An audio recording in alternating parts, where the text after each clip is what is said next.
चलिए, तो हम लोग इतिहास में कल तक मौर्यकालीन सामाजिक व्यवस्था को देख चुके हैं। अब मौर्यों मौर्य शासन के अंतर्गत मौर्यकालीन आर्थिक व्यवस्था एक महत्वपूर्ण टॉपिक है। इतिहास को पढ़ने का जो तरीका है आपको बताने की आवश्यकता नहीं है, क्योंकि आप सभी कम से कम पीजी तो हैं ही, और वो भी इतिहास विषय से हैं। तो इतिहास के घटनाक्रमों को आप देख ही रहे हैं और इतिहास के सिलेबस को भी देख रहे हैं। लेकिन कुछ ऐसे टॉपिक हैं जहां से प्रश्न बार बार पूछे जाते हैं। क्यों? अब प्रश्न पूछने का भी ऐसा तो है नहीं कि एग्जामिनर अटेंडम जहां से उठाया वहां से प्रश्न रख दिया। एग्जामिनर अगर प्रश्न पूछता है तो उसके पीछे कुछ न कुछ ऐसा कारण होता है कि उस टॉपिक से वो प्रश्न पूछता है। मौर्य काल को ही देखा जाए तो मौर्य काल से ढेर सारे प्रश्न बनते हैं। इन ढेर सारे प्रश्न बनने के पीछे कारण क्या है? कारण यह है कि यह सिर्फ एक इतिहास की वस्तु नहीं रह गया है। इतिहास को जैसा कि कहा जाता है, जो उसकी परिभाषा है कि यह भूत और वर्तमान के बीच पुल का कार्य करता है, तो निश्चित रूप से मौर्य साम्राज्य को देखकर यह कहा जा सकता है कि इतिहास भूत और वर्तमान के बीच पुल का कार्य करता है। ढेर सारी संस्थाएं, ढेर सारी शासन संबंधी रीतियां, नीतियां आज भी किसी न किसी रूप में वह प्रयोग की जा रही हैं। तो इस संदर्भ में मौर्य काल की, मौर्य साम्राज्य, मौर्य प्रशासन की प्रासंगिकता आज भी बनी हुई है। इसीलिए इन विषयों से अमूमन प्रश्न पूछे जाते हैं।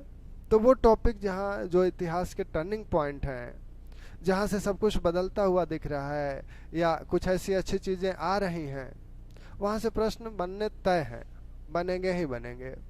क्योंकि किसी का भी ध्यान उन बिंदुओं पर, उन घटनाओं पर अवश्य जाएगा।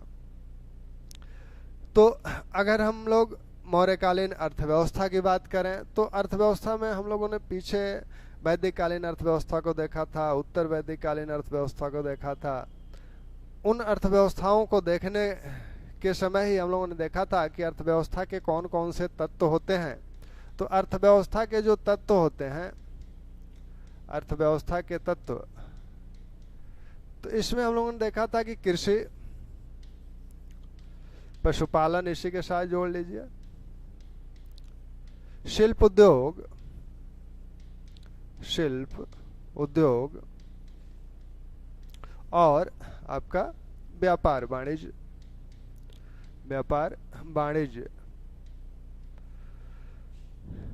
एक बिंदु और बढ़ा सकते हैं, मुद्रा, बैंकिंग। तो ये अर्थव्यवस्था के कुछ ऐसे तत्व हैं। मौर्यकालीन अर्थव्यवस्था के में इन तत्वों को देखा जाए कि आखिर ये अर्थव्यवस्था कैसे, ये तत्व किस स्थिति में है, कितनी उन्नत अवस्था में है, और क्या क्या परंपराएं या परिपाटियां मौर्य काल में रही हैं। इस अर्थव्यवस्था को जानने के जो स्रोत हैं मौर्य काल के, वही सामाजिक व्यवस्था के जो स्रोत हैं, वही प्रमुख स्रोत हैं। कौटिल्य का अर्थशास्त्र, बड़ा विस्तार से उन्होंने विभिन्न चीज़ों का वर्णन किया है। मेगास्थनीज के इंडिका, अशोक के अभिलेख, तो ये महत्वपूर्ण स्रोत हैं। हम लोग कृषि की बात शुरू करें तो कृषि में सबसे पहले भूमि की बात होगी। अनेक प्रकार की भूमि बताई गई है कौटिल्य द्वारा भी।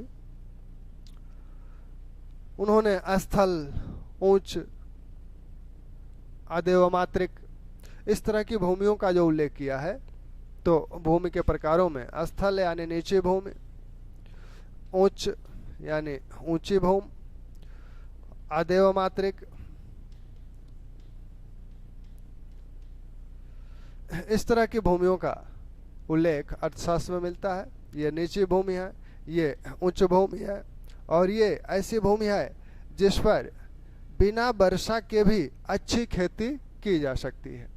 बिना वर्षा के भी अच्छी खेती की जा सकती है। कौटिल्य जब राज्य की विशेषताएं बताते हैं तो बताते हैं कि राज्य में अदेव मात्रिक भूमि हो, यानी अगर बारिश न भी हो तो भी उसमें अच्छी उपज हो जाए तो वह राज्य के लिए अच्छा होता है। भूमि पर अधिकार किसका है?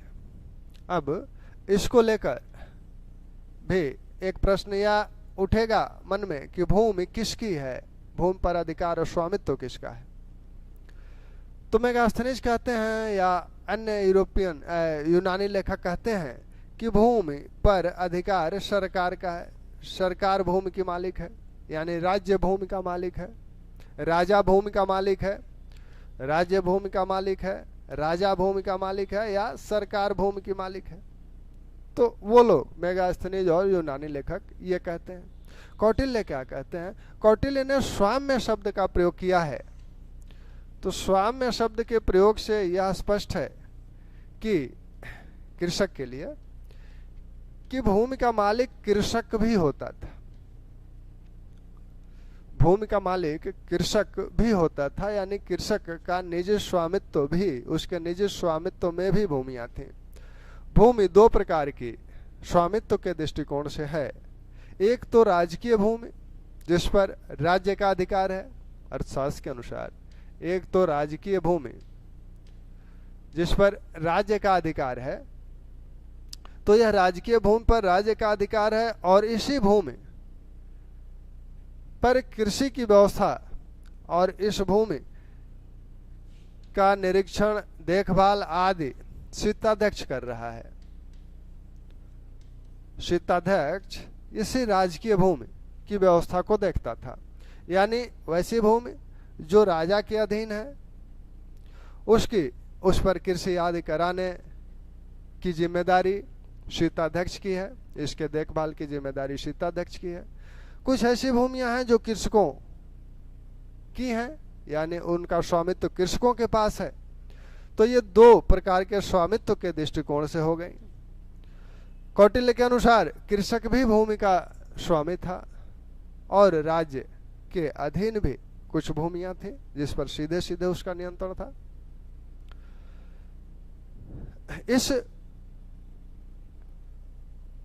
इस राजकीय भूमि को पर राज्य सीधे सीधे मजदूरों द्वारा खेती कराता था या इसे बटाई आदि पर भी दे देता था। तो बटाई पर अगर इसे दिया जा रहा है किसी कृषक को और कृषक स्वयं अपना हल बैल बीज आदि का प्रयोग करते हुए खेती करता है तो कृषक उत्पादन का 1/2 भाग पाने का अधिकारी होता है।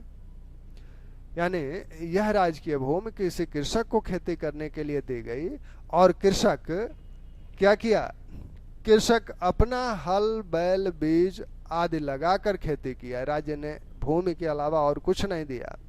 तब जो उत्पादन होगा उसका 1/2 भाग कृषक को मिलेगा। और अगर भूमि राज्य द्वारा मिली और राज्य ही उसे हल बैल बीज आदि उपलब्ध कराता है तब कृषक उत्पादन का 1/3 से 1/4 भाग लेता था, मिलता था कृषक को। कृषक को उत्पादन का वैसी स्थिति में जब राज्य भूमि के साथ साथ हल बैल बीज अन्य चीजें खाद उपलब्ध कराता है तब उत्पादन का 1/3 से 1/4 भाग कृषक को मिलता था। जो भूमि अपनी कृषक की है यानी जिसका स्वामित्व तो कृषक के पास है, उस भूमि पर जब वो खेती करता है तो भाग कर के रूप में राज्य को भूमि कर देता है। भाग कर के रूप में भूमि कर, इसे भाग बोला गया है, तो यह राज्य को देता है। उत्पादन का 1/6 भाग वह राज्य को देता है। यानी जो उसके स्वामित्व में भूमि है, कृषक के स्वामित्व में भूमि है, उस पर खेती करता है तब वह उत्पादन का 1/6 भाग 1/6 भाग भूमि कर के रूप में देता है, इस भूमि कर को भाग बोला जाता है। तो 1/6 भाग कब देगा? जब कृषक के स्वामित्व वाली भूमि पर वह खेती करेगा, अपने स्वामित्व वाली भूमि पर खेती करेगा, तो उत्पादन का 1/6 भाग राज्य को कर के रूप में देगा। और राजकीय भूमि जब उसे मिल रही है खेती करने के लिए, तो जब अपना हल बैल बीज आदि लगा रहा है तो उत्पादन का 1/2 उसे मिलेगा, और राज्य ही हल बैल बीज आदि दे रहा है तो उत्पादन का 1/3 से 1/4 भाग कृषक को मिलता था। तो ये कृषक और राज्य के बीच के संबंध है। अब खेती किस किस चीजों की होती थी? विभिन्न प्रकार की फसलें, ढेर सारी फसलों की सूची कौटिल्य ने दी है।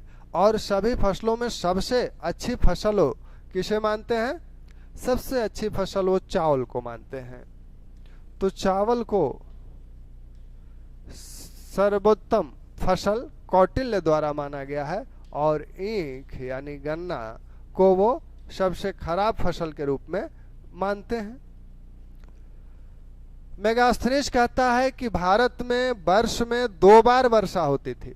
भारत में वर्ष में 2 बार बारिश होती है, इसलिए कृषक वर्ष में 2 फसलें उगा लेते हैं।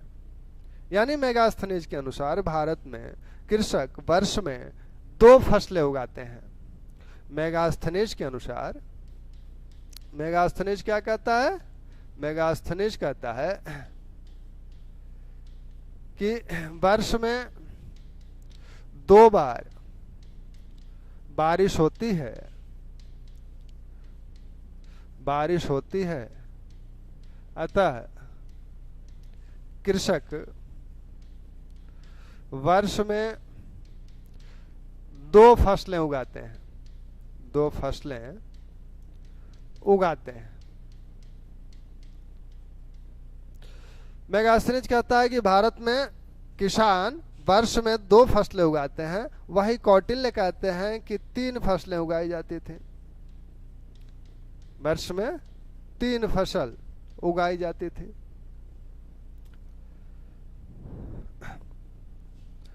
थोड़ा सा ध्यान मेगास्थनीज और कौटिल्य को लेकर दीजिएगा, क्योंकि सीधे सीधे जो बात कही जाएगी वह तो कौटिल्य के संदर्भ में पूछी जाएगी, लेकिन अगर वो थोड़ा सा इधर उधर करना चाहेंगे, थोड़ा सा आपको उलझाने का प्रयास अगर करना चाहेंगे, तो बीच में मेगास्थनीज को ला सकते हैं। तो मेगास्थनीज का अगर नाम ले लिया जाएगा, तो मेगास्थनीज का जब नाम ले लिया जाएगा तो वर्ष में 2 फसल उत्पादित हो रही है। कौटिल्य का नाम ले लिया जाएगा तो 3 फसल उत्पादित हो रही है। मेगास्थनीज का नाम ले लिया जाएगा तो भूमि पर स्वामित्व तो किसका है? सरकार का है। कौटिल्य का नाम लिया जाएगा तो भूमि पर स्वामित्व तो कृषक का भी है। राज्य का भी है, राज्य की अपनी कुछ भूमि होती थी और कुछ भूमियां कृषकों के स्वामित्व में थी। इनके करों की बात जहां तक है, तो यहाँ थोड़ा सा मेगास्थनीज एक बात और कहते हैं। इस भूमि कर या भाग के संदर्भ में मेगास्थनीज और अन्य यूनानी लेखक कि 1/6 भाग तो कौटिल्य मान रहे हैं, मेगास्थनीज कह रहे हैं कि 1/4 भाग 1/4 भाग कृषक कर के रूप में देता था। अब देखिएगा यहां से लेकर मतलब पूरे प्राचीन भारत में 1/6 भाग यह सैद्धांतिक रूप से भाग या भूमिकर होगा। 1/6 भाग भूमिकर सैद्धांतिक रूप से होगा पूरे प्राचीन भारत में। और जब वही आप मेडुअल में आएंगे तो वह 1/3 से 1/2 के बीच रहेगा। कुछ शासक ऐसे हैं जो भूमिकर को 1/2 वसूले, और लेकिन सैद्धांतिक रूप से वो 1/3 है। तो वर्ष यहाँ 2 बार 2 फसल उगाई जा रही है। कौटिल्य के अनुसार 3 फसल उगाई जा रही है। कौटिल्य चावल को सर्वोत्तम फसल मानते हैं और गन्ना को निकृष्ट फसल मानते हैं। अब खेती जब होगी तो उसमें सिंचाई, कृषि के लिए अदेव मात्रिक भूमि तो है ही, लेकिन पूरी भूमि तो अदेव मात्रिक होगी नहीं कि जहाँ बारिश न हो वहाँ अच्छी फसल हो जाए। तो सिंचाई का प्रबंधन राज्य द्वारा भी किया जाता था, और जो बंजर भूमियां थीं या वन प्रदेश की भूमियां थीं जिनको वन आदि को काट कर फसल योग्य कृषि योग्य बनाया जाता था, तो यह कार्य राज्य द्वारा कराया जाता था। जैसा कि आपने देखा कि कलिंग युद्ध के 1.5 लाख बंदियों को अशोक ने इन कार्यों में नियोजित किया था। तो सिंचाई के अनेक साधन हैं। कूप है, कुआं, तालाब,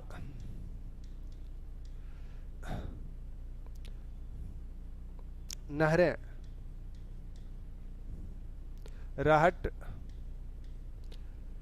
तो ये सिंचाई के साधन है। चंद्रगुप्त ने अर्जियत और रैतक पर्वत पर सौराष्ट्र प्रांत में अर्जियत और रैतक पर्वत पर सुदर्शन नामक झील का निर्माण करवाया था, और उस झील से नहर निकलवाई थी अशोक ने। ये बात हम लोग जानते हैं। तो नहर निकलवा के ये कुएं और तालाब से सिंचाई कृषक करते थे। रहट, यह पानी को विभिन्न विधियों से वो हाथ से निकालते थे, या बैलों द्वारा चक्री चलाकर निकाला जाता था, या कुछ पवन चक्रियां भी थीं जिससे पानी को तालाबों कुओं से निकालकर कृषि खेतों तक पहुंचाया जाता था। तो ये कृषि संबंधी। अब जो सिंचाई की व्यवस्था की जाती थी जिन खेतों पर जो कृषक सिंचाई का साधनों का प्रयोग करते थे, उनसे एक कर लिया जाता था, उदक भाग। उदक भाग नामक एक कर लिया जाता था जो लोग सिंचाई के साधनों का प्रयोग करते थे उनसे। तो ये आपकी कृषि है। कृषि के बाद अर्थव्यवस्था में जो दूसरा स्थान है कृषि के साथ ही जुड़ा हुआ है, पशुपालन। एक बात कृषि में और ध्यान दीजिएगा, बार बार ये बात पूछी जाती है। यह जो राजकीय भूमि है, यह जो राजकीय भूमि है और इसका जो प्रमुख है शीताध्यक्ष, तो इस राजकीय भूमि से जो आय प्राप्त होती है, इससे जो आय प्राप्त होती है उसे सीता बोला गया है। इस राजकीय भूमि से जो आय प्राप्त होती है उसे सीता बोला गया है, और इस राजकीय भूमि का प्रबंधन शीताध्यक्ष कर रहा है। ठीक। इस कृषि के बाद पशुपालन। तो पशुपालन के संदर्भ में विभिन्न प्रकार के पशुओं को पाला जाता था। आज की अपेक्षा उस समय पशुओं की उपयोगिता अधिक थी, क्योंकि उन्हें कृषि कार्य में भी प्रयोग किया जाता था। ट्रैक्टर वगैरह तो थे नहीं, तो कृषि कार्य में उनका प्रयोग किया जाता था। साथ में यातायात मोटर वाहन तो थे नहीं, तो पशुओं से यातायात का काम भी लिया जाता था। और विभिन्न जो पशु हैं, जो लोग मांसाहारी हैं, तो पशुओं का प्रयोग वहाँ भी होता था। साथ में दूध दही आदि में भी, भोज्य पदार्थ के संदर्भ में भी पशुओं का प्रयोग हो रहा है। तो आज की अपेक्षा पशुओं की उपयोगिता उस समय अधिक थी, और इसीलिए देखिए पशुओं के चारागाह की व्यवस्था करने के लिए अलग अधिकारी नियुक्त किया गया है। विविधाध्यक्ष चारागाहों का अध्यक्ष था, तो वह उसकी व्यवस्था देखता था। साथ में जो पशु हैं और जो पशुपालक हैं, उनके लिए अशोक ने एक नए पद का सृजन किया था जो उनकी देखरेख करे। ब्रज भूमिक नामक अधिकारी उनकी देखरेख करता था, पशुओं की और पशुपालकों की। तो इससे पशुपालन की प्रासंगिकता स्पष्ट होती है कि राज्य इस पर कितना ध्यान देता था। अब जहां तक शिल्प और उद्योग की बात है, शिल्प उद्योग को हम लोग देखें तो अनेक प्रकार के शिल्प और उद्योग मौर्य काल में उन्नति अवस्था में थे। विशेषकर जो वस्त्र उद्योग है और जो मृदभांड है, ये बहुत ही उन्नत स्थिति में थे। वस्त्र उद्योग में 3 प्रकार के वस्त्र, 3-4 प्रकार के वस्त्र बनाए जाते थे। सूती वस्त्र, रेशमी वस्त्र,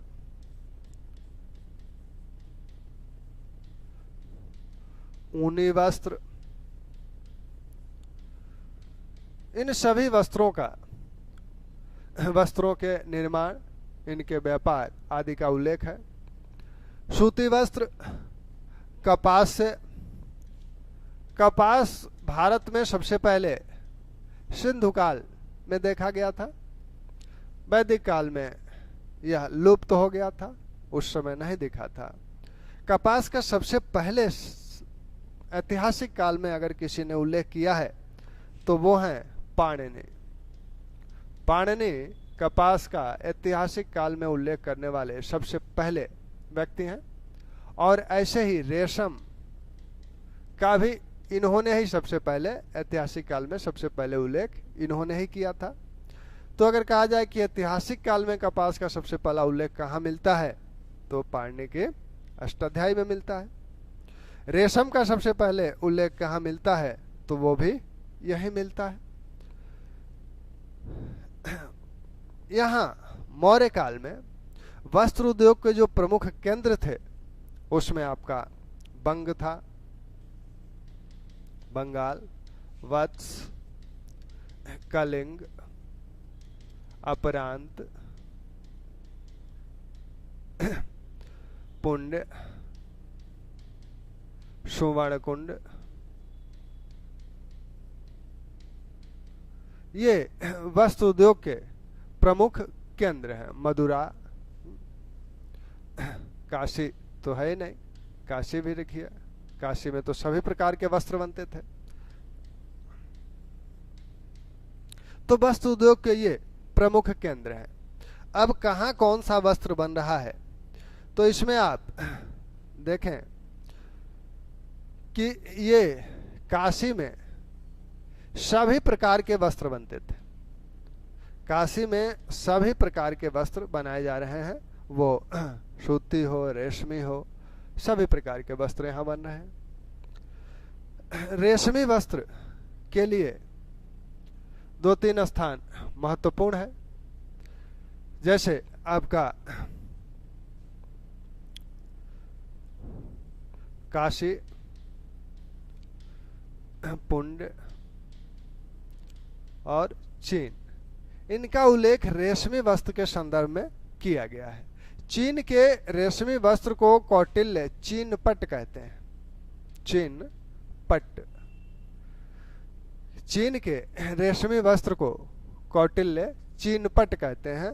और रेशमी वस्त्र के जो नाम हैं, उन नाम देखिएगा, रेशमी वस्त्र को क्या कहा जाता था, तो इसके 2 नाम हैं रेशमी वस्त्र के, कौशे, छौम। तो ये रेशमी वस्त्र है। एक और वस्त्र था दुकुल। दुकुल नामक जो वस्त्र था, यह किससे बनता था? पेड़ के रेशों या छाल से, पेड़ के रेशों या छाल से यह बनता था। और इसके लिए जो प्रमुख केंद्र था वो था मगध, पुंड। मगध और पुंड इसके प्रमुख केंद्र हैं दुकुल नामक वस्त्र के। और यह पेड़ के रेशों और छाल से बनता था, श्वेत रंग का होता था और बहुत चिकना होता था।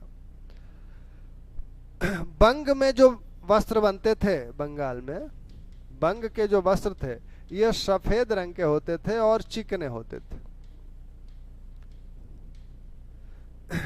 ठीक, ऐसे ही सुवर्ण कुंड का जो वस्त्र है, सुवर्ण कुंड का जो वस्त्र है, यह सूर्य के समान रंग वाला, सूर्य के समान रंग वाला तथा मणि के समान चिकना होता था। मणि के समान चिकना होता था। तो सुवर्ण कुंड के जो वस्त्र थे वो कैसे थे? सूर्य के समान रंग वाला था, सूर्य जैसा रंग वाला था, और मणि के समान चिकना था। ठीक, यह जो ऊनी वस्त्र हैं, ऊनी वस्त्रों के संदर्भ में कौटिल्य नेपाल का उल्लेख करते हैं। यानी नेपाल ऊनी वस्त्रों के लिए विख्यात था और विशेषकर कंबल के लिए। तो ऊनी वस्त्रों के लिए आपके नेपाल विख्यात था। यहाँ के कंबल कि वो विभिन्न प्रकार के कंबलों का उल्लेख करते हैं। तो इन वस्त्र उद्योगों को हम लोगों ने क्या देखा कि सूती वस्त्र हैं, रेशम के वस्त्र भी हैं, ऊनी वस्त्र भी हैं। रेशम के वस्त्रों के लिए जो छत्र प्रमुख है वो आपका बंग है, कलिंग है, चीन है। चीन के वस्त्रों को कौटिल्य चीन पट, चीन के जो रेशम है उसको वो चीन पट कहते हैं। ये कौशे हैं। छौम नामक एक वस्त्र भी रेशमी वस्त्र था। दुकुल नामक वस्त्र पेड़ की छाल या रेशों से बनाया जाता था और यह विशेषकर मगध और पुंड इसके लिए विख्यात था। अब वस्त्र उद्योग के लिए बंगाल की महत्ता तो है ही। यहाँ का जो सबसे प्रमुख वस्त्र है वो है मलमल। मलमल नामक वस्त्र के लिए बंगाल विख्यात है। बंगाल अपने मलमल नामक वस्त्र के लिए विख्यात था। और मेगास्थनीज विभिन्न प्रकार के कीमती वस्त्रों का भी उल्लेख करता है और कहता है कि वस्त्रों पर काम भी हुआ रहता था। मलमल या रेशम के जो वस्त्र थे उन पे काम भी होता था। काम यानी कढ़ाई होता था, उन पर विभिन्न प्रकार के रत्नों को लगाया जाता था, जैसे स्वर्ण है या विभिन्न अन्य रत्न हैं। तो उन रत्नों को भी उन वस्त्रों पर लगाया जाता था जिससे वो बेशकीमती हो जाते थे।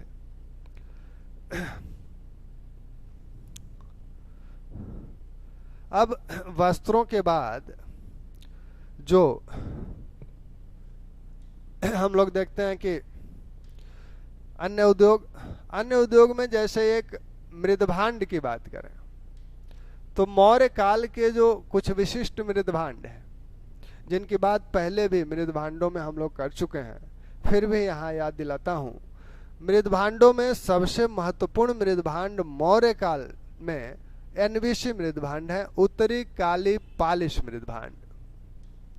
उत्तरी काली पालिश मृदभांड, ये मृदभांड तक्षशिला से यहाँ पूर्वी भारत तक मिलते हैं। एक विस्तृत क्षेत्र में ये पाए गए थे। ये बहुत ही कीमती मृदभांड माने जाते हैं। बहुत ही अच्छे तरह से बनाए गए थे और ये इनका व्यापार भी होता था। कौशाम्बी से इनके व्यापार के भी साक्ष्य मिले हैं। इन मृदभांडों को ऐसा माना जाता है कि संभ्रांत वर्ग द्वारा इनका प्रयोग किया जाता था। तो उत्तरी काली पालिश मृदभांड मौर्यकालीन विशिष्ट मृदभांड है। यह मृदभांड विशेषकर संभ्रांत परिवार द्वारा प्रयोग किए जाते होंगे क्योंकि ये महंगे थे, इनका व्यापार भी होता था। खान या खाने जो हैं विभिन्न प्रकार की धातुएं मौर्य काल में पाई जाती हैं। मेगास्थनीज कहता है कि भारत में सोने चांदी की प्रचुरता है। मेगास्थनीज क्या कहता है कि भारत में सोने चांदी की प्रचुरता है। सोना चांदी की प्रचुरता है यानी अधिक मिलता है। सोना चांदी की प्रचुरता है। साथ ही वह क्या कहता है, साथ ही लोहा और तांबा भी कम नहीं मिलता। लोहा और तांबा भी कम नहीं मिलता। तो यहां कहा जा रहा है कि सोना चांदी की प्रचुरता है, लोहा और तांबा भी कम नहीं मिलता। यानी ये जो धातुएं हैं भारत में व्यापक पैमाने पर मिलती थी।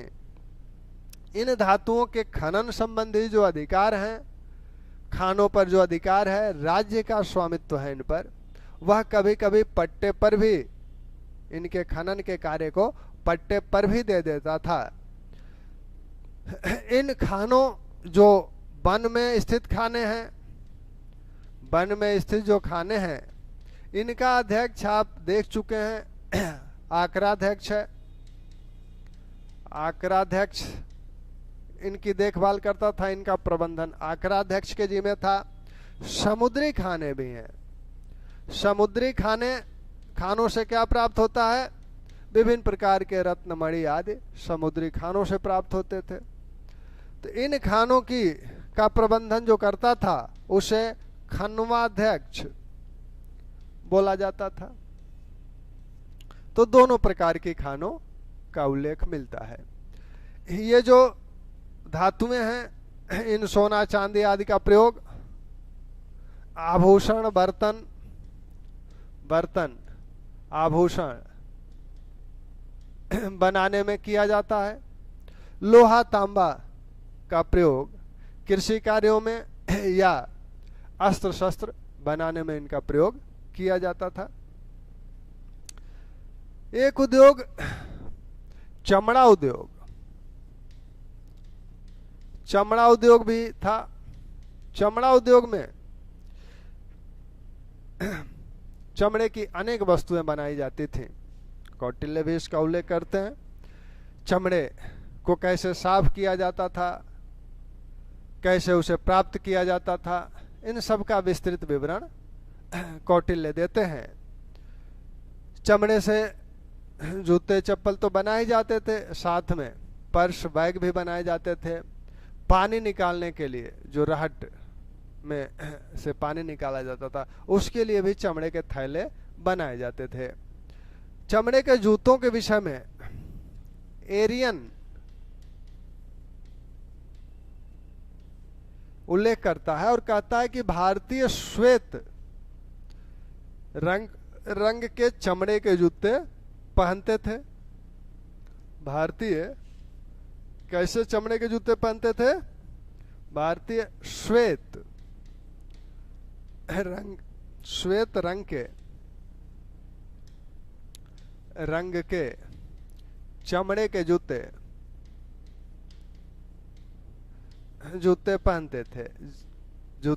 पहनते थे, जिनकी एड़ियां ऊंची होती थी।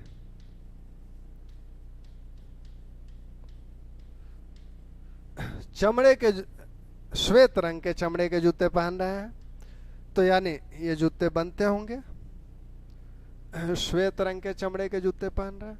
इसका उल्लेख एरियन करता है। इनके पहले नियार्कस कर चुका होता है। तो नियार्कस और एरियन इसका उल्लेख करते हैं कि भारतीय श्वेत रंग के चमड़े के जूते पहनते थे। और बनते कैसे थे? उनकी जो सोल या हील होती थी वो थोड़ी सी ऊंची होती थी। तो चमड़ा उद्योग,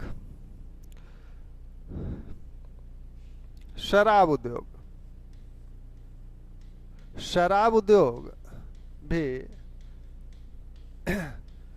कौटिल्य 6 प्रकार के शराबों की बात करते हैं, उनके निर्माण की बात करते हैं।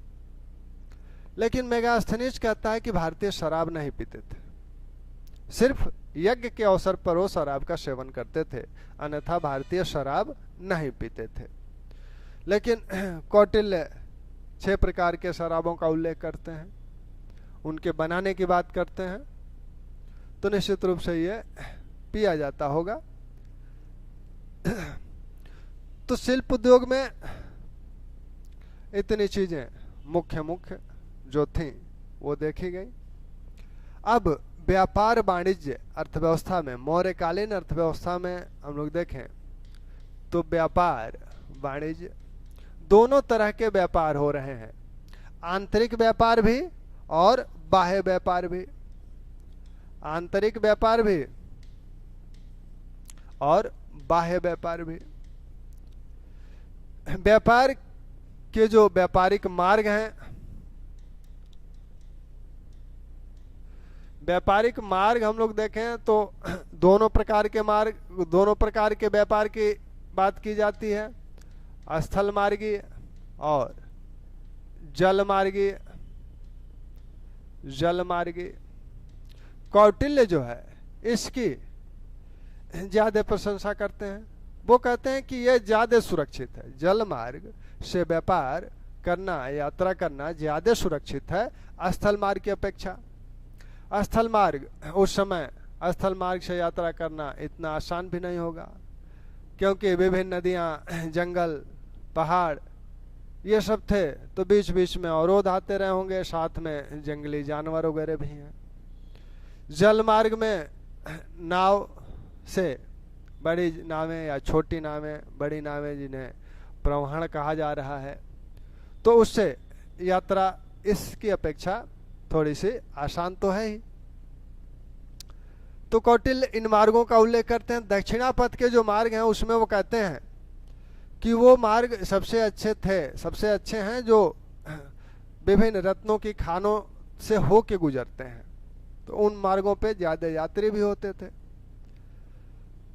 जिन मार्गों की बातें की गई हैं उसमें उत्तरापथ,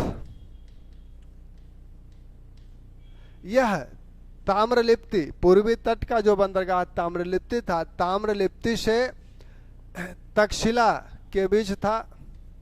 ताम्रलिप्ति और तक्षशिला के बीच यह मार्ग था। 1500 मील, जो यूनानी लेखक बताते हैं 1500 मील लंबा यह मार्ग था। इस मार्ग पर, इसी मार्ग को जीटी रोड कहा जाता है, और इस जीटी रोड का नाम दिया था ऑकलैंड ने। ऑकलैंड ने 1839 में इसे जीटी रोड मार्ग दिया था। इसके पहले इसका एक नामकरण शेर शाह कर चुके थे। सड़के आजम, सड़के आजम, इसका नामकरण शेर शाह द्वारा किया जा चुका था। यह भारत का एक महत्वपूर्ण मार्ग था।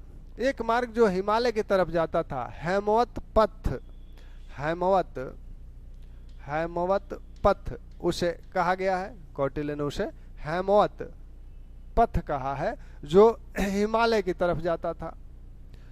दक्षिण की तरफ के जो प्रमुख मार्ग हैं उसमें एक मार्ग आपका श्रावस्ती से, श्रावस्ती से प्रतिष्ठान तक जाता था। एक मार्ग आपका मथुरा से भृगुकच्छ,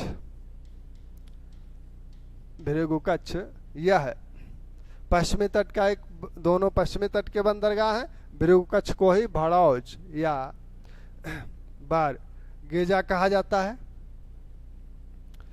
तो ये भी प्रमुख मार्ग थे जो पश्चिमी तट से देश के अन्य हिस्सों को जोड़ते थे, और ये मार्ग ताम्रलिप्ति पूर्वी तट से देश के अन्य हिस्सों को जोड़ता था।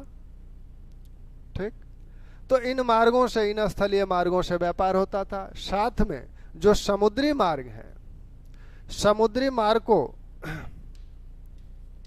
समुद्री मार्ग को श्यानपथ, श्यानपथ बोला गया है। समुद्री मार्ग को श्यानपथ बोला गया है, और जो बड़ी नावें हैं उन्हें प्रवहण बोला गया है। प्रवहण बोला गया है बड़ी नावों को। व्यापार, भारत का बाह्य व्यापार जो था वो आपका मिस्र से, यूनान से, इराक से, इन देशों से था। मिस्र के जो शासक थे टालमी द्वितीय फिलाडेल्फस, उन्होंने लाल सागर में बेरिबस नामक एक नगर भी बनाया था, भारत से व्यापार को सुचारू बनाए रखने के लिए।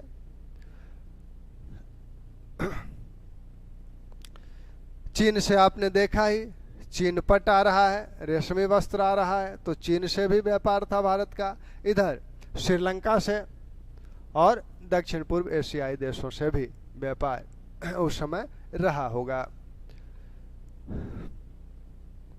व्यापारिक जो वस्तुएं आती थी और जो बाजार में वस्तुएं बिकती हैं, तो बाजार में जो वस्तुएं बिकती हैं आपने देखा कि यहाँ पर विक्रय कर लिया जाता था, तो जो बाहर की वस्तुएं बाजार में आकर बिकनी होती थी तो उन पर 10% कर लिया जाता था बाहरी वस्तुओं पर, और जो अंदरूनी वस्तुएं थीं उन पर 4% कर के रूप में, विक्रय कर के रूप में लिया जाता था। ठीक। अच्छा, जो बंदरगाह हैं, पूर्वी तट के जो प्रमुख बंदरगाह हैं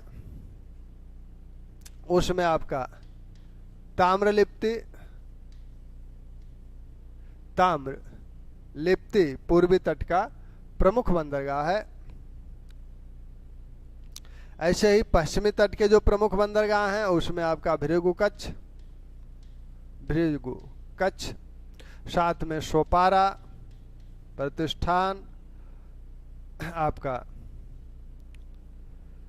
ये भृगु कच्छ, इसी को भड़ौच कहा जाता था, भृगु कच्छ को ही भड़ौच कहा जाता है, और बेरिगाजा इसी को यूरोपीय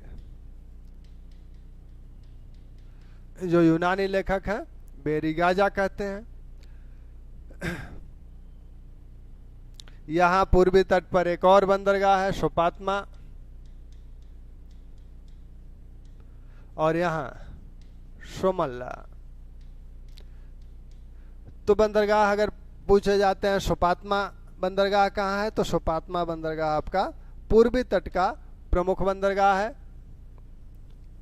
और ये आपके पश्चिमी तट के प्रमुख बंदरगाह हैं। एक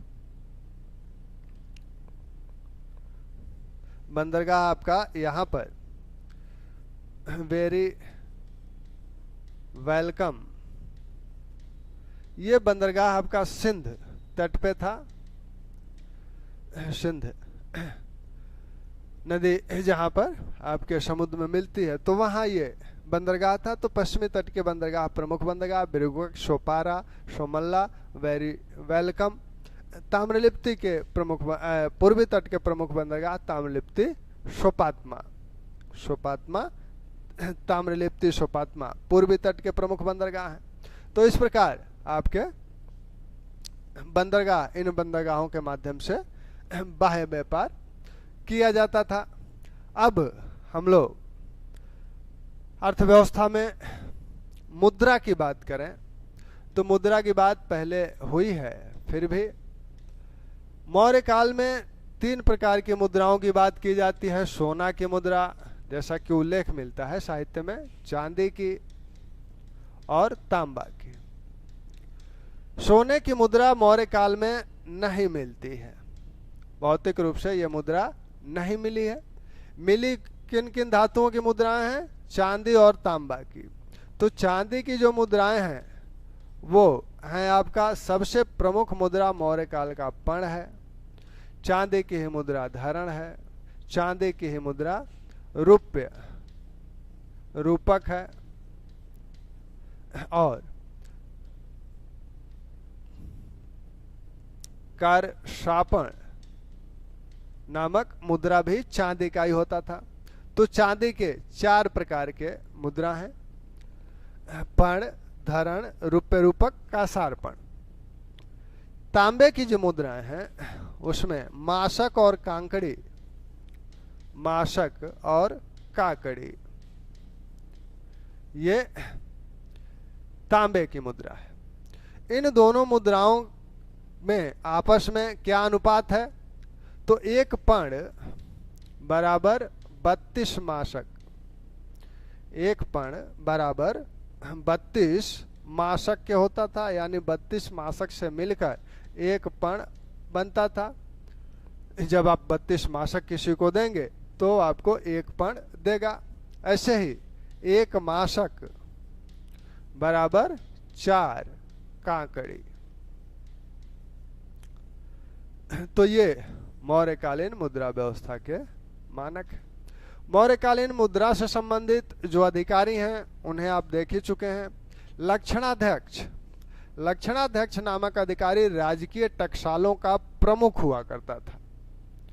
राजकीय जो टकसाल हैं उनका प्रमुख है ये। तो लक्षणाध्यक्ष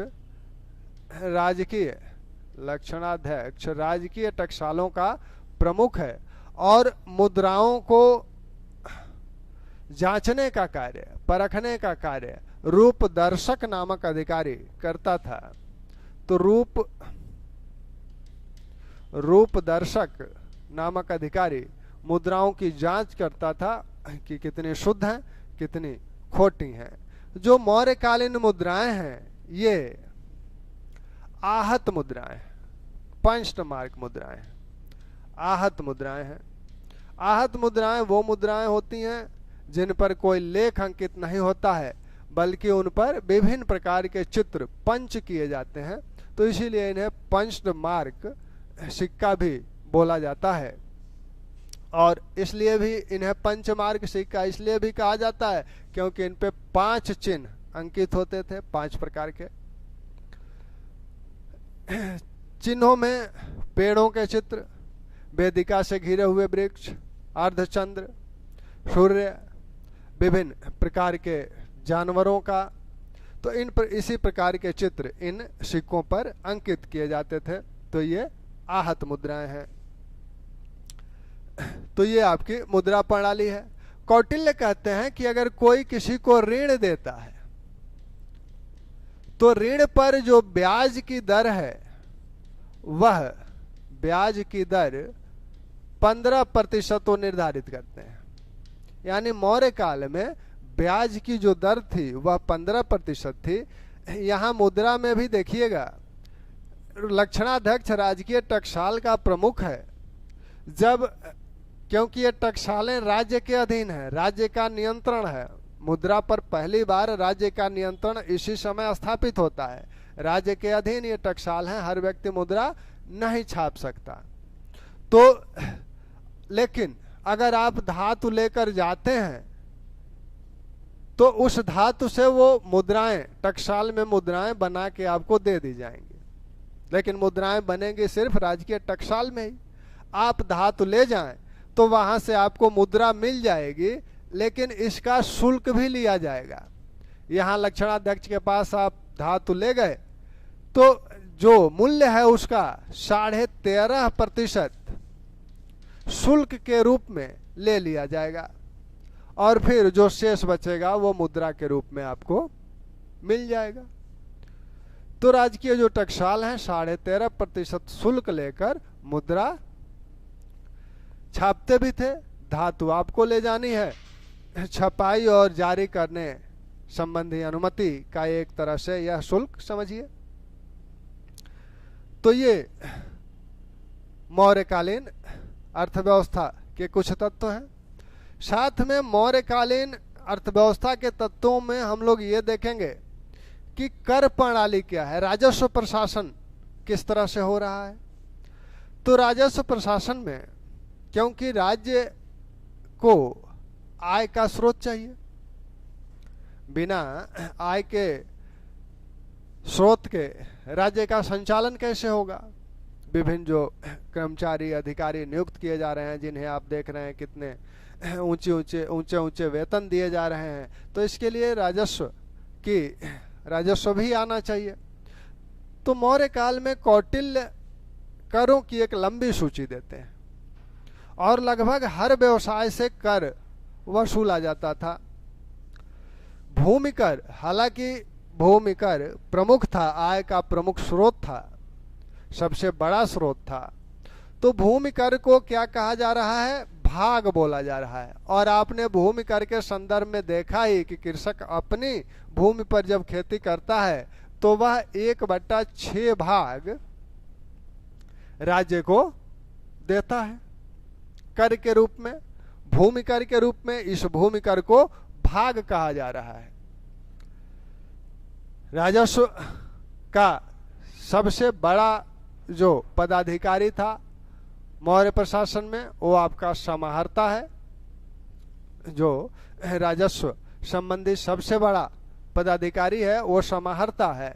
तो भूमि कर आपकी यही क्या है, भूमि कर है।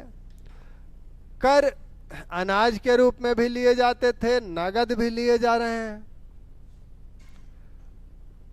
नगद जो कर था उसे हिरण्य बोला जाता था, ये नकद कर है। इसी प्रकार ये कर आपका प्रणय नाम से मिलता है। प्रणय कर आपात काल में लिया जाता था। यह कर आपातकाल में लिया जाता था। 1/4 से 1/2 के बीच यह कर लिया जाता था। कौटिल्य कहते हैं कि एक शासक अपने शासनकाल में एक बार ही प्रणय कर लगा सकता है। प्रणय कर शासक अपने शासनकाल में सिर्फ एक बार लगा सकता है।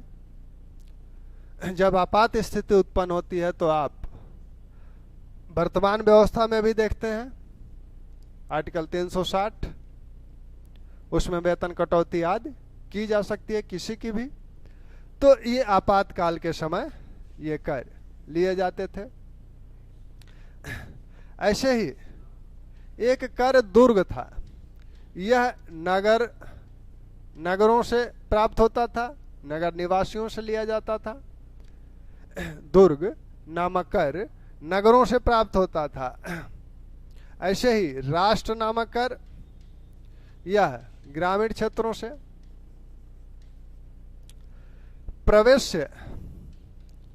प्रवेश्य नामक कर जो वस्तुएं बाहर से आती थीं प्रवेश करने बाजार में, उन पर लिया जाता था। निष्क्राम्य नामक कर जो बाहर जाती थी वस्तुएं, उन पर लिया जाता था।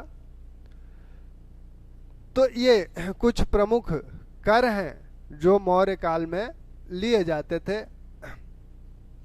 ऐसे ही एक कर तरदे, यह पुल पार करने पर लिया जाता था। अगर राज्य ने कोई पुल बनाया है किसी नदी आदि पर, तो उसको पार करने पर तरदे नामक कर लिया जाता था।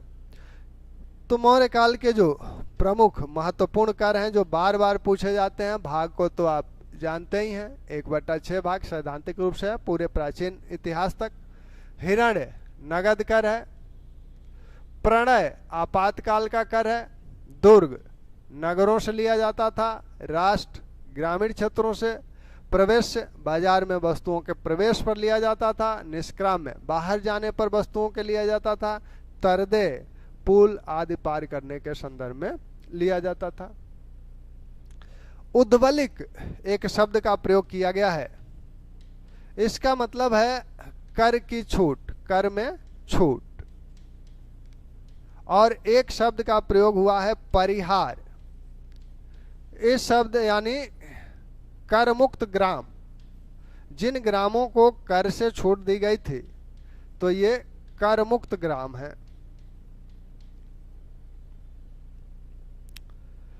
ठीक। और यही एक कर और ध्यान रखिएगा, पिंड कर। यह सामूहिक रूप से लिया जाता था, सामूहिक रूप से लिया जाता था। एक समूह विशेष जिस समूह पे भी लगाया जाएगा, सामूहिक रूप से लिया जाता था।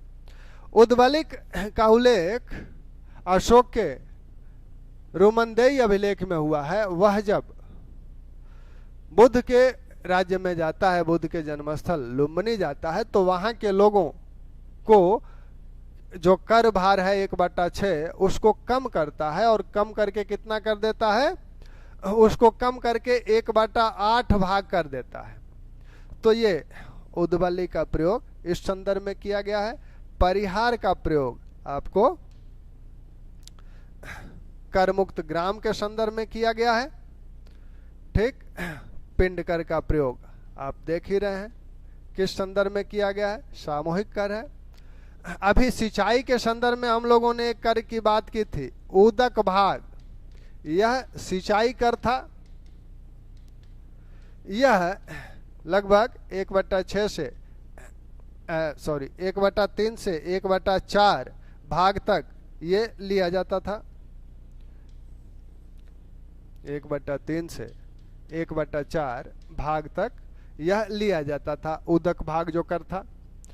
तो मौर्य काल के जो प्रमुख कर हैं, करों को ध्यान रखिए, बार बार पूछे जाते हैं। भाग को आप देख ही रहे हैं। इस भाग के विषय में मेगास्थनीज कहता है और यूनानी लेखक कहते हैं कि 1/4 भाग लिया जाता था, लेकिन कौटिल्य की बात यहाँ मानी जाएगी और सैद्धांतिक रूप से ये 1/6 भाग उत्पादन का 1/6 भाग लिया जाता था। और कुल मिला के जो ये सिंचाई वगैरह कर हैं, इनको मिला देने पे ये लगभग आधा हो जाता था।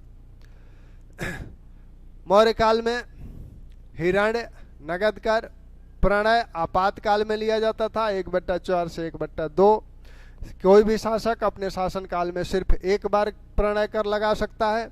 दुर्ग नगरों से, राष्ट्र ग्रामीण क्षेत्रों से प्रवेश, बाजार में वस्तुओं के प्रवेश करने पर, निष्क्राम में बाहर जाने पर, तरदे पुलों पर लगने वाला, पुल को पार करने पर लगने वाला कर है। पिंड कर सामूहिक रूप से लिया जाता था। उदक भाग सिंचाई कर है। परिहार कर मुक्त गांवों को कहा जाता था। उद्बलिक कर में छूट को कहा जाता था। तो ये कुछ प्रमुख कर हैं। तो इस प्रकार हम लोगों ने मौर्यकालीन अर्थव्यवस्था को देखा। कुछ अन्य व्यवसायों पर भी कर लगते हैं, जैसे जो रूपजीवी हैं। रूपजीवी कौन है? जो स्वतंत्र रूप से वेश्यावृत्ति करती थी महिलाएं, उनसे भी राज्य कर लेता था। तो कर लगभग सभी व्यवसायों और सभी क्षेत्रों से लिया जाता था। इसमें आप विष्टि, इसको पहले भी आप देख चुके हैं। विष्टि यानी बेगार, बेगार भी कराया जाता था। बेगार किन से कराया जाता था? तो जो राजकीय कारखाने थे वहां तो वेतन भोगी कर्मचारी थे, मजदूर थे, लेकिन जो स्वतंत्र रूप से जो शिल्पी थे वो अपना कार्य करते थे, लेकिन साथ में राज्य उन्हें महीने में एक दिन अपने यहाँ कार्य कराता था, जिसे वेष्टि या बेगार बोला जाता था। तो मौर्य काल में राजस्व के प्रमुख स्रोत हैं। एक स्रोत और भी प्रमुख माना जाता है इसमें, जो आपका अर्थदंड लिया जा रहा है। अर्थदंड जो लिया जा रहा है वो भी राजस्व का एक स्रोत बन जाता था। अर्थदंड 3 प्रकार के थे मौर्य काल में। अर्थदंड की 3 श्रेणियां हैं। 3 श्रेणियों में एक पूर्व साहस दंड, यह छोटे मामलों पर लगाए जाते थे। 48 से लेकर 96 पण तक यह अर्थदंड लगता था। इससे थोड़े से जो गंभीर मामले होते थे उन्हें मध्यम साहस दंड कहा जा रहा है। यह 200 पण से 500 पण तक लगाया जाता था। 200 पण से 500 पण तक लगाया जाता था। और जो अधिक इससे भी गंभीर मामले होते थे उनमें जो दंड लगाया जाता था उसे उत्तम साहस दंड बोला जाता था। और यह जो है 500 से 1000 पण तक लगाया जा सकता था। तो ये भी मौर्य काल में राजस्व के स्रोत बन जाते थे, हो जाते थे। तो ये कुछ प्रमुख राजस्व मौर्यकालीन अर्थव्यवस्था की बातें रहीं, इनको ध्यान रखिए। ठीक, अब आगे इसको और डिस्कस किया जाएगा। धन्यवाद।